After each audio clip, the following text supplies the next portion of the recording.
Welcome back to Living with Classic, and we're doing a bit of a workshop update here. The rusty Daimler 66 Coupe is all stripped out and ready for the body shop, so I want to show you sort of what that looks like. Pull the engine, and then, yeah, I mean, there's only a steering rack left in it. That's it. So pretty happy about that. I've organized all the bits for it in different boxes like I usually do, so I'll show you that if you don't know sort of my technique of organizing parts when you're stripping down the car, especially now that I have several cars stripped down. It's really vital to have everything organized. Then this thing is going to go out of here, and now I'm going to store it until I think it's the end of February. It's going to go up to the body shop, so I'm done a little early on it, which is nice. So we have about a month now of me running my job here, my classic car workshop, for full time, and it's been a bit of a learning curve already getting into it. I decided also to give myself a bit of a slow start because we were snowed in quite a bit in January. It was really cold and other things, but now it's a bit better. It's just windy, but I've learned a lot, and I sort of figured out what I need to do every single day and stuff. So we're gonna go through a little bit of that as well, and by the end of it, we're also going to pull in another project car in the workshop. So lots of fun thing in this video. But let's have a look around the Daimler. We'll have a look at all the parts, the engine, everything, and then I'll try and get this thing out of here. I got everything laid out here. This is what I like to do, is I put everything close to the door because it's winter and heat, and then I choose one day where I bring everything up to my loft, which is next door, where I store all the parts. It used to be an old grain loft, and I have a bunch of shelves and things there. And each car gets its own shelf and everything. So we got the dashboard here. I actually don't need it, but I need, of course, the gauges and everything because it's been converted to left-hand drive as well. So that will be my third conversion in less than 12 months. So that's quite a lot. And that's the top rail there. That's all removed. The heater box is also removed for two reasons. One is I wanted to see if there was rust in the bulkhead behind it. There wasn't. Well, actually, three reasons. That, and also you need to remove it to remove the wiring harness to swap it over to left-hand drive, and the customer wants AC. So yeah, we need to have a heater box from an AC car. I'm going to try and find one of those for him. Other than that, it is completely stripped out here. I just have one harness that I've left in, and that is the EFI harness. It's such a big harness and everything, and quite brittle. So I've just done like that, and then we'll lay it out, and they'll mask around it when they paint the engine bay. I just saw I have actually a couple body plugs left. I need to take those out. But other than that, things are pretty good here. What I am going to do before this thing goes to the body shop, because that's not until about a month from now, I'll choose a nice warm day and I'll pull it out and completely hit the whole engine bay with a pressure washer. So that looks nice. But actually, this thing is not as bad as it looks. I mean, this is really bad, and so is this. The floors are in it, inner sills are in it. There's a tiny bit around the jacking point, but that's common. Everything down here is really solid. I was worried that the bulkhead was bad. That's actually really good. It's good even around the battery box. It's good around where the brake booster was. So yeah, it's rusted in odd places sitting in that shed, having water dripped on it. So yeah, we have that top rail. We have the heater box over there. I have the exhaust I cut off. I'm gonna bring that to the scrapyard. We have the heat shields over there. We have the radiator and all of that. We have well, the water I poured in, but it had some coolant things, so I put that in jugs. It's taken that to the recycling center. Here is the complete engine. I didn't film bringing that. It's pretty much the same as an XK engine. It's just bigger, but not any more difficult to take out. I mean, just the engine mounts are a little more not as accessible, but you can do it. So that is all pulled out and all complete, and that is getting my standard I like to call big service. So we're going to go down to the cam covers, have a look in there. New cam cover gaskets, new intake gaskets, and everything we're going to do. There's water rails, fuel injectors go through them, new lines, plate and paint everything. This is supposed to be and new water pump. So it's getting a lot of work done. I'm gonna do all of that off the car. That would be really nice to do that on the ground before lifting it in. It's sitting here at the moment. Actually, it's really out of the way here. So we're gonna see, because I can still get a car in there all the way in, and this is pretty much the biggest car as I get in here. So it's pretty good. I might want to slide it forward that little bit there, but we'll see. I'm gonna go up to the body shop this weekend to have a look at another car that's there. So I'm going to bring some of the parts, loose parts like the wings and the bonnet up there when I go. Pretty good stuff. So the only thing left in it is the steering column, so we can move it more easily. I have also freed off all the brakes, so it rolls really well now. I can push it with one hand. Oh, it's going to be nice to move. I've also emptied the whole boot area, but I filled it up again with all the panels. The owner has bought all new panels for the front, the rat support and everything. So that is sitting in there ready to go. But I pulled all the fuel pumps and all that. And we talked about organization. It's the same deal like I did with the other car I showed you. I use moving boxes and I use a bunch of food containers. So this is engine bay.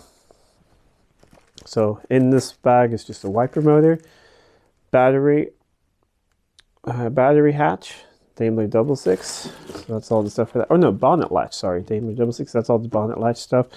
We have the different harnesses here, and they're marked. We have brake booster, the bolts for that. So everything is just marked and sitting here. Here we have interior. So this is a little bit, I don't like to do this, but it's just so small random things for the 66. But we have the blower motors in here. We have the hoses. We have some sound deadening I'm keeping. That was actually in good shape. We have the seat belts. You name it, it's all in there. So interior box. We have an engine bay box. And then I have a box for the fuel system, but I already brought that out of here because it smelled pretty bad. 40-year-old fuel doesn't smell very good. And carpets are ripped out and everything. So I have quite a lot of things to bring into storage. I'm going to do that right now after lunch and take this thing out of here and clean. And I have probably removed 2 to 3 kilos of rust from the car with a vacuum cleaner and everything. So I just don't want that sitting there and flying off, even though it's not for another month or so. I don't want this thing to spread through my yard when I move it, all the rust things. And also, I don't want that flying off the highway. Coupe is out of here. You know, when you work alone, you gotta use the winch. So I winched a couple times, so it's all the way down by the storage unit. So that works really, really well. Here you see all the rust that just blew out on the ground. So I'm gonna clean this up a little bit, and then we got a car that we're gonna pull into right here. And now we have the little Morris over in the corner.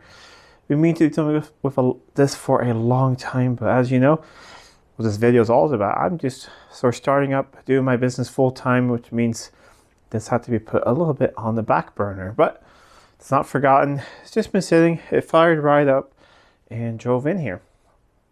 I want to do the coolant hoses on it.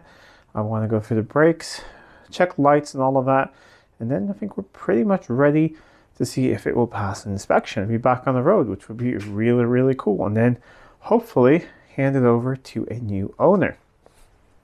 So plenty of space to work on that there. I still have space to remove the IRS from the XJS, which I will be doing in the next couple of days, something like that. And still plenty of room here in front with that V12. This might move it a little bit. We'll see. Still trying to work out all of that. And I need to build like a little skateboard on wheels for that one and for that XK engine over there. I have these things to carry up into the storage unit, but I don't have that great lighting up there, and it's really dark out. So I will do that another day. But it was a big step getting that Daimler out of here. It's all ready, and I feel quite proud of having being done with it almost a month ahead of schedule, which that feels really good. Well, back to the topic of the video, 1 month of being completely self-employed. So if you had some questions before about my workshop, yes, it's not very big. but it has what I need and it's free. So if I have to have a workshop that I pay for and pay rent, let's say a big workshop, something like that, maybe $2,000 a month, dollars, rent and all that, that's $2,000 more I need to make.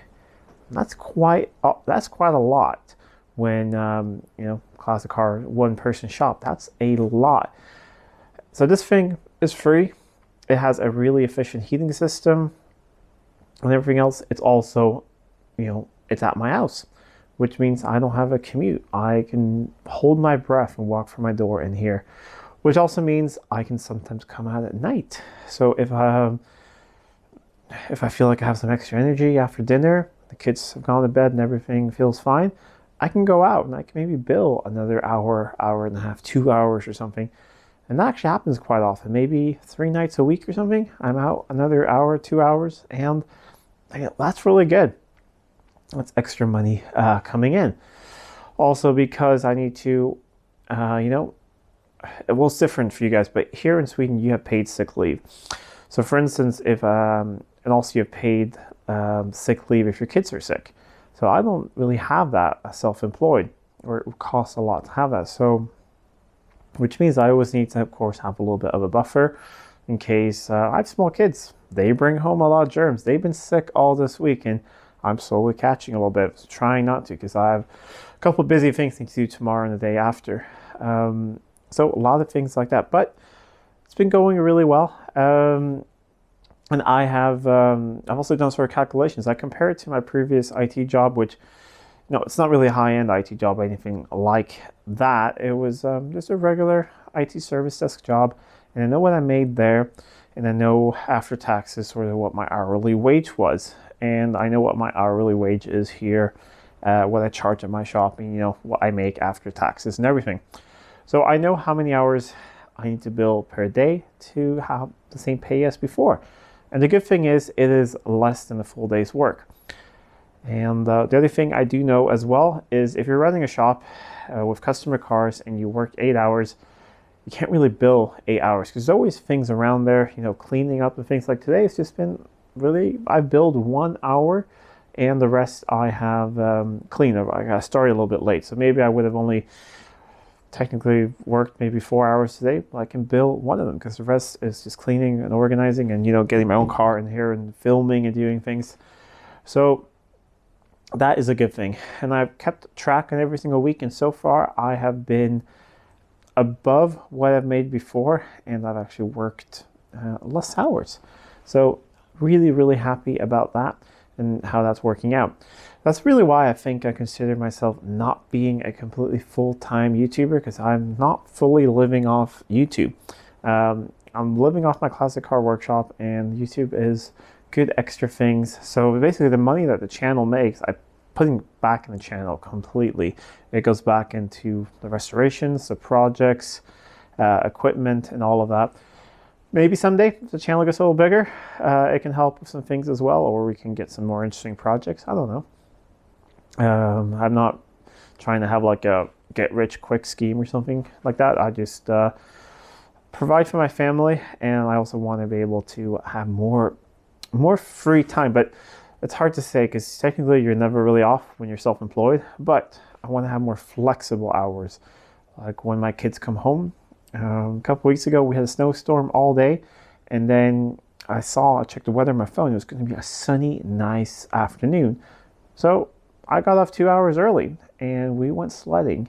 Just things like that. I want to be able to do that, and then I, went out later that night, and I worked those 2 hours. So that's sort of what I want, more flexibility like that. And I'm lucky I have a very, very supportive wife who understands this, and we always talk and plan. Like this coming Saturday, I'll be working, but that's just because the Monday after our school and daycare is closed, and I'm staying home with them. So we're always working things out, and that's something I think you need if you're starting out something like this. But so far, really happy. We'll see how it feels a couple months down the road, but I have a good feeling about this. And it also means more content for you guys. So, if I wasn't running this business, you guys wouldn't have seen a really rusty Daimler 66 Coupe that sat for 42 years and is running again. So you're going to see a whole series of making that engine really pretty. It's going to be similar to on the XGS, so we're going to see how much maybe I might actually work on them at the same time, just because if I'm going to paint 2 cam covers, might as well paint 4. Things like that. And you'll see this thing, and we'll continue the trading up series now in the spring a little bit more and all that. So lots of things going on here on the channel. Anyways, thank you so much for watching. I hope you liked this little update, and thank you for following along, not only with the journey of this channel, but the journey of Living with a Classic, the workshop. Anyways, if you like this video, please give it a thumbs up and share it with friends. If you're not already subscribed to the channel, please do subscribe to the channel. It really does help out a lot. Until next time, I'm Adam. This is Living with a Classic. I'll see you soon.